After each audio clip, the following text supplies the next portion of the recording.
Hey everybody, welcome to Godly Play, or maybe I should call it Godly Story Time, because I'm going to tell you another story today, and it's called Cathedral Mouse. And it's written by a woman called Kay Chorao. I'm not sure if I'm pronouncing that right, but I've had this book for a long time, and I love it, and I particularly love the illustrations, so I hope you're going to enjoy it as well. And Ellie, she's here with me, and she's ready to listen to a story. I think it's nap time for her. So she's got her listening ears on, and she's certainly comfortable. And I am, and I hope you are too. So, Cathedral Mouse. Let's get started.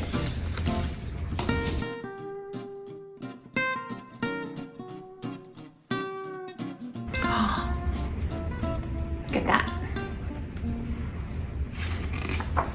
Seems like a very happy mouse. From the day that Mouse was born, he wanted a home, a real home. Mouse was so small that no one saw him slip out of the pet store onto the snowy street. No one saw him sniff the stalks of sugar cane and crates of fruit out of the bodega. But in front of the meat market, someone did see him, the big orange cat that worked there. Mouse ran for his life across the street, up some broad steps, and through a towering doorway. This is where he used to live, and now he's coming here. Hope he's gonna be okay. He found himself in a vast space, dim and echoing with mysterious sounds. Mouse was in a cathedral. Near him, candles flickered on a low, polished table. Mouse curled up near the golden lights to warm himself. But a hand came towards him, and Mouse felt danger, so he ran again. Look at that. A cathedral is like a church, but bigger, really big, and super fancy. He dashed past human feet, up a carved screen, higher and higher until he came to rest, his heart pounding. He darted in and out of the windows and doors and up and down and out and in, but faces loomed out of the shadows and frowned at him. Mouse leaped from the screen and scurried to safety. These are statues made out of stone. As he ran, he caught a scent. "Mice!" he whispered. "Mice!" Mouse scampered along a railing, up a wall, and slipping and sliding, fell tail first down into a long organ pipe. Thump! At the bottom of the pipe, Mouse tumbled into a nest of mice.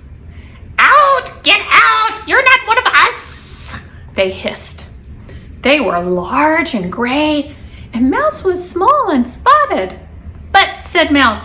"Out," they said, rising like a fierce gray wall. Ooh, those are kind of scary looking.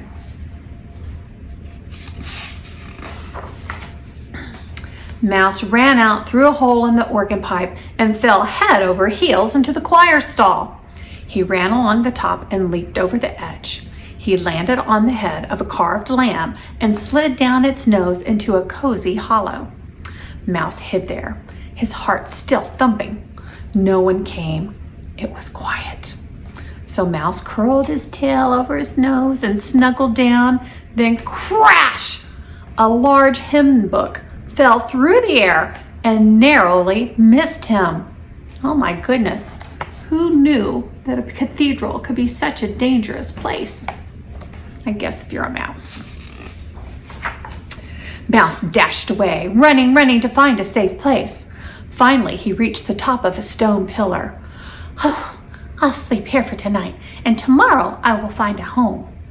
So Mouse fell asleep, cold and alone. In the morning, he was awakened by a delicious smell. Next to him lay some bread and cheese. He ate them hungrily, and while he ate, he peered out at the world around him. Oh, look at that. Can you see him there?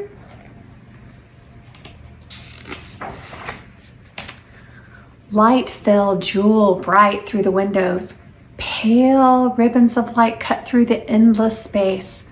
Beams of light made soft, glowing patterns on the marble floor. Mouse scampered down his pillar. "Blue mouse toes, red mouse tail," he sang, dancing in the light. Oh my goodness, have you ever done that? Danced in the light of a prism, making rainbow toes? But suddenly, a huge mop crashed down. Boom! Almost crushing him. A man shouted, and Mouse ran back to his pillar. "I must learn to be more careful," Mouse said, and he did. He learned to explore and slide and sing and play when everything felt safe and quiet. At other times, he slept on his pillar. Sometimes when he awakened, more bread and cheese were beside him. "This pillar is safe and it gives me bread and cheese," said Mouse, "but it's still not a real home." Look at him having so much fun. All over the place playing in that cathedral.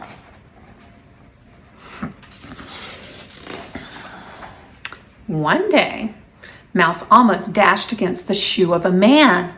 The man was standing in the shadows near the pillar. "Ah, there you are," said the man. Mouse froze with fear. The man's voice was soft and slow. "Don't be afraid," he said, reaching his hand towards the mouse. Mouse didn't move. He looked at the man, and the man looked at him, and he smiled. Slowly, the man moved his hand closer. Mouse leaped to his pillar and scrambled to the top. The man walked away, nodding his head and smiling to himself. Want to see the man? There he is. See, he looked nice. I wonder what he's doing in the cathedral. After that, the man came often, and each time he reached out his hand, and each time Mouse let it come just a little closer, until at last the man touched Mouse's head. Then one day, Mouse felt brave enough to step onto the man's hand, just for a moment. And after a very long time, Mouse let the man lift him up and give him rides high on his arm. Then finally, Mouse let the man slip him into his pocket. In the pocket, Mouse found a surprise: bread and cheese. They tasted just like the bread and cheese on Mouse's pillar. The man laughed when Mouse popped his head out of his pocket, his furry cheeks stuffed with his favorite food. "Tomorrow I'll take you to my workshop so you can keep me company, little Cathedral Mouse," said the man. Little Cathedral Mouse. Has a new name. Wow. Such a big place. It's nice to have a friend, though, in a big place. And so he did. The man gently tucked Mouse into the cuff of his woolen cap, where Mouse could stay warm but see everything. And together they went through the side door of the cathedral. Then they went into a shed filled with blocks of stone. The man took off his cap and placed it on a stool. "Now, my little friend, you can curl up in my cap and watch," said the man. So Mouse watched from his woolly perch. He watched the man pound the stone with a large wooden hammer. He pounded and pounded against a nail-like tool, and all the pounding made a white dust from the stone. By the end of the day, the man was covered in white dust, just like powdered sugar. Want to see? There he is in the workshop. That's the thing about cathedrals. They're always building something at cathedrals, so they have to have workshops. After that, the man took Mouse to his workshop. On other days, Mouse slid and sang and danced and played in the cathedral. But at the end of every day, Mouse returned to his pillar. "It's not a real home, but it's safe," said Mouse. Then one day, he couldn't return. A group of men were pushing something heavy on top of his pillar. "Now I have no place at all," said Mouse. He slowly left his high perch and sadly passed by his pillar. He's looking over there. See the men? What are they doing? Lots of cheese? But a big warm hand reached out and lifted him up. "Look what I've carved for you," said Mouse's friend. "You've carved me," said Mouse. "And more," said the man. He set Mouse gently on the stone. Mouse crept into a tunnel just his size and found a cozy little room. "A home," said Mouse. "Now I have a real home." "And now you are a real Cathedral Mouse," said the man. And so he was. And so he always would be, forever and ever. See his new home? They look happy, don't they? And here he is, all snuggled up, enjoying his new home. So, did you like that story? I hope so. Did you like that story, Ellie? Yeah? She says yes. You know, cathedrals are churches, just like All Saints is a church. And just like All Saints, cathedrals are beautiful places, special places that we build and set aside so that we have a place to go and worship God, say our prayers and sing wonderful songs. And as beautiful as churches and cathedrals are, and they really are, that's not the only place that we find God, is it? Because God created everything. And whatever God creates, God loves. And God is present in all of His creation. And you know what that means? God is in you too. He's in me and He's in you. In Ellie, in all of creation. Sometimes we just have to get good eyes to be able to see God wherever God's presence is. Having good God eyes, God ears, and a God heart, so we can serve God with our hands.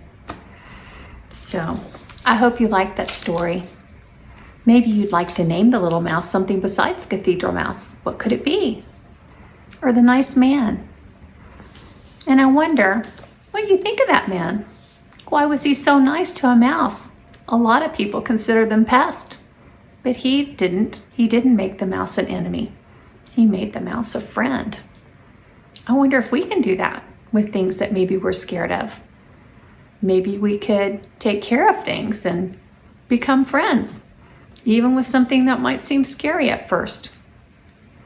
I don't know. I think you'll have to ponder on it in your heart and maybe pray about it as well. So have fun working with your story today. Maybe you could draw pictures of a beautiful stained glass window or make a little mouse out of Play-Doh.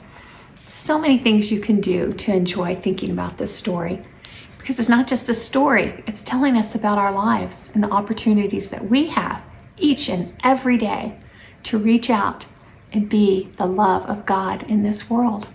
That's our job.